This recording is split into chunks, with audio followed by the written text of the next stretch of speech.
Assalamualaikum warahmatullahi wabarakatuh. Halo Sobat Setiap Fakta Kehidupan. Tidak lupa kami sampaikan salam sehat, salam sejahtera, semoga tercurah segala bentuk kebaikan dan juga kita semua dalam lindungannya. Seperti biasa, kita akan berbagi kisah dari yang unik, menarik, sampai bikin nangis. Mari kita simak kisahnya.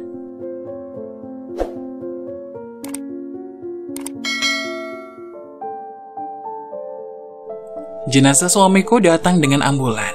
Jari tangisku tidak terpendamkan saat kulihat kain putih yang menyelimuti suamiku. Ibu memegang tanganku erat, mengusap punggungku untuk menguatkan hatiku. Aku tidak rela begini, janda di saat anak berusia 4 tahun. Tio adalah suamiku, 5 tahun yang lalu kami menikah, disaksikan oleh sanak keluarga dengan bahagia. Perjalanan cinta kami yang harmonis dan menyenangkan membuat iri beberapa pasangan yang sudah menikah. Kami jarang bertengkar, terlihat akur dan damai. Tapi beberapa bulan lalu, aku serta Tio terlibat perdebatan yang tidak lain dan tidak bukan karena orang ketiga. Entah aku atau Tio yang memulai, kami saling menuduh. Aku yang mendapat kabar dari temanku bahwa Tio bermain dengan wanita lain, dan Tio yang mengatakan kalau aku menjalin kasih dengan temannya. Kurasa kami sama-sama salah. Sampai 2 hari sebelum pemakaman hari ini, aku terciduk tengah bergandengan tangan dengan pria. Tio melihatku, menarik tanganku dan memarahiku. Ia membawa nama Chandra, putra kami, dalam amarahnya. Aku tidak terima, malah mengungkit bagaimana ia juga pernah selingkuh sebelum menikah denganku. Juga kalau bukan karena ia yang tergesa-gesa ingin memiliki anak hingga detik ini, aku tidak hamil.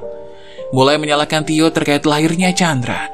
Tio bereaksi akan napas yang terengah-engah. Aku awalnya tidak peduli, hingga saat suara tenggorokannya yang memaksa oksigen memenuhi paru-parunya yang menggangguku. Aku teringat Tio memiliki penyakit jantung. Aku panik dan khawatir, mencari obat di kantongannya, namun tidak ada. Aku cemas. Segera aku bawa Tio ke rumah sakit. Segera ia mendapat penanganan lebih lanjut. Hingga kemarin malam kondisi Tio tidak membaik. Pada pukul 2 hari dini hari tadi, Tio dikabarkan meninggal karena serangan jantung. Aku jelas merasa bersalah, karena masalah sepele yang harusnya bisa diselesaikan secara baik-baik, malah menjadi besar dan menyebabkan Tio kumat. Seminggu penuh aku mengurung diri di kamar. Berkali-kali ibu memintaku keluar untuk mengisi parut. Beliau takut aku sakit dan mempengaruhi kesehatan Chandra. Kupaksakan untuk keluar kamar. Sanak keluarga yang masih di rumah menatapku sumringah, menganggapku mulai merasa tenang karena sudah keluar kamar. Ibu mengambilkanku makan, menyuruhku makan di ruang tamu bersama keluarga yang lain.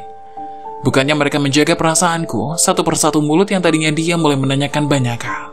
Celetukan salah satunya yang membuatku berhenti mengunyah. Ibu turut membenarkan celutukan itu. Iya nak, kamu gak ada niatan nikah lagi gitu?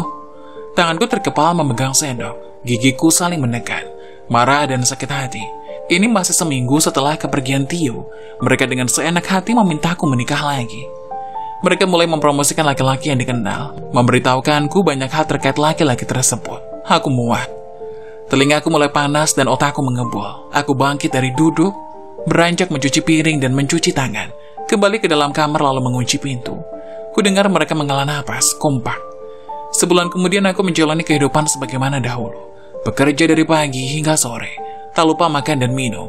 Walau begitu, beberapa kali dalam seminggu ku ajak putraku satu-satunya yang ditinggalkan Mas Tio padaku. Iqbal namanya. Kami berdua akan keliling taman, bermain dan jajan makanan. Kubuat sesenang mungkin hingga tak merasakan ketidakhadiran Mas Tio di sisinya. Entah apa yang harus kukatakan pada Iqbal jikalau ia menanyakan kemana ayahnya. Kubiarkan anak laki-laki itu bermain bersama teman-temannya, mengejar bola sambil tertawa. Aku menatap kosong kesenangan itu, hingga tiba seorang pria tak ku kenal, duduk di bangku yang sama denganku, menyapaku dengan senyum manis dengan lesung pipi. Kurasa ia juga tengah mengawasi anaknya yang bermain. Ia tak kupedulikan. Pukul 5 sore menjelang maghrib, ibu menelponku beberapa kali memintaku lekas pulang. Tidak ingin diomeli, aku memanggil Iqbal, menghentikan kegiatan asiknya sedang bermain. Ia tampak manyun, menghampiriku tidak terima. Ayah minta kita pulang, ayo. Aku beranjak, mengambil tangannya untuk digandeng. Sebelum kami melangkah, laki-laki itu mencegatku, menatapku dengan matanya yang bersinar bagaikan berharap. Boleh aku minta nomor WA-nya? Aku mengernyit, ada apa gerangan dengan pria ini? Tiba-tiba meminta kontakku. Tak ingin berlama-lama, sedangkan azan maghrib hendak berkumandang, aku membiarkan kontakku begitu saja. Sempat kulihat senyum sumringah pria itu, aku memutar bola mata malas. Betul saja, sesampainya di rumah ibu mengomeliku. Pasalnya membawa anak hingga sore, bahkan hampir maghrib. Ia percaya dengan hantu menyerupai cicak yang mempunyai tubuh seperti wanita. Kuiyakan saja setiap ucapan ibu sembari bersiap mandi. Kubawa Iqbal sekalian, kami mandi bersama bermain busa di dalam kamar mandi hingga lupa waktu.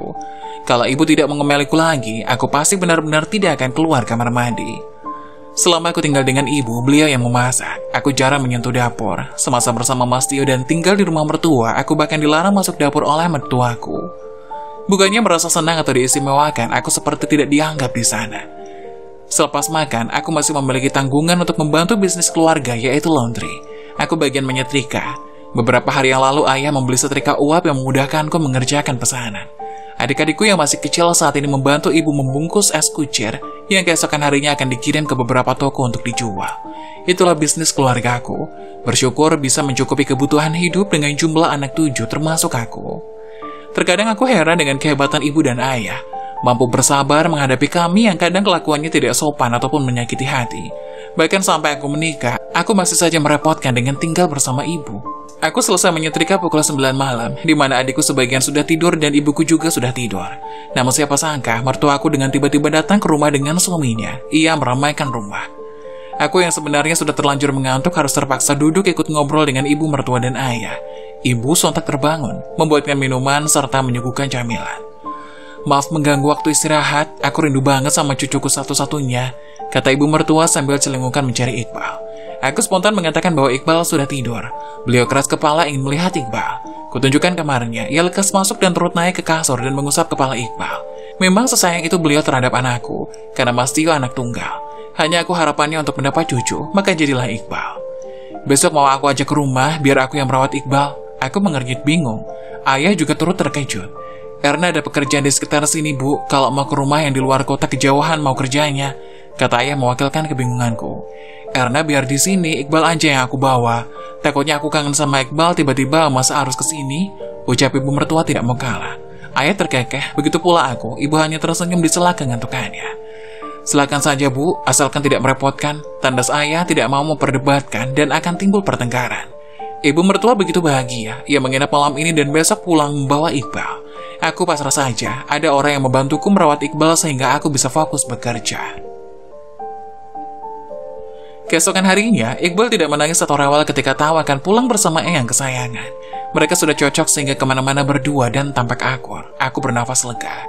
Berangkat bekerja seperti biasa, aku bertemu dengan pria yang sama seperti di taman.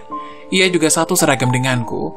Rupanya ia karyawan di tempatku bekerja, hanya saja aku yang tidak begitu memperhatikan.